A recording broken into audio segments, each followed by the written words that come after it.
Ψαλίδα πού είναι? Να, εκεί, από εκεί. Βαθιά.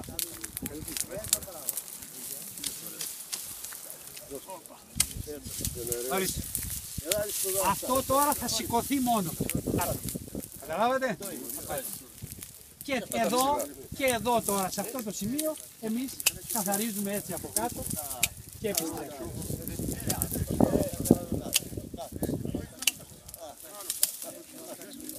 Εδώ, αν θέλουμε να επιστρέψουμε τώρα εδώ,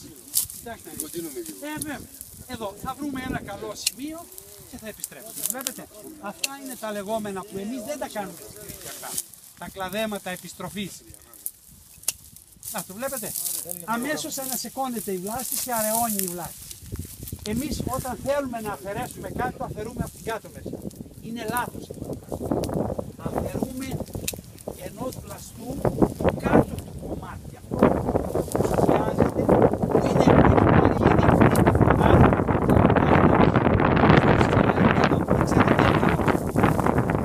αυτό το δέντρο, κοιτάξτε πώς άλλαξε αμέσως η κόλλα. Βλέπετε, έχει αραιώσει και εδώ μπορεί να χρειάζεται κάτι παρόμοιο κάτω. Ορίστε, ανασηκώθηκε η βλάστηση. Όσο είναι από πάνω μεριά δεν μας πειράζει ιδιαίτερα γιατί έχουμε περιθώριο. Όσο είναι όμως από εδώ πρέπει να το χαμηλώσουμε. Εδώ τώρα μιλάμε για 5 μέτρα ύψος, δηλαδή ο παραγωγός θα σπάσει στη μέση.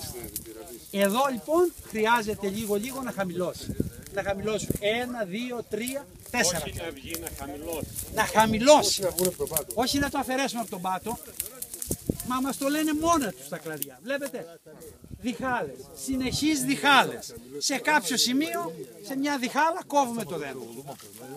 Δεν έχουμε ένα νησί πάνω. Εκείνο το σημείο λοιπόν θέλει μια μικρή παρέμβαση ακόμα. Εκείνο.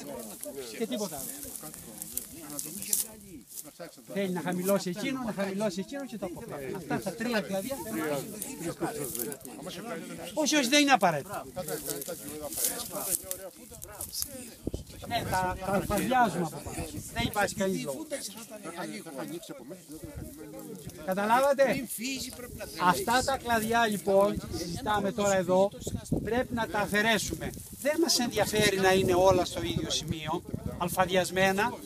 Θα κόψουμε, θα τα χαμηλώσουμε στο σημείο που μας οδηγεί το κλαδί. Όχι όπου βολεύει εμάς για να τα κάνουμε με το αλφάδι ευθεία. Όπου υπάρχει μία διχάλα, εκεί αφαιρούμε το ψηλό και κρατάμε το χαμηλό.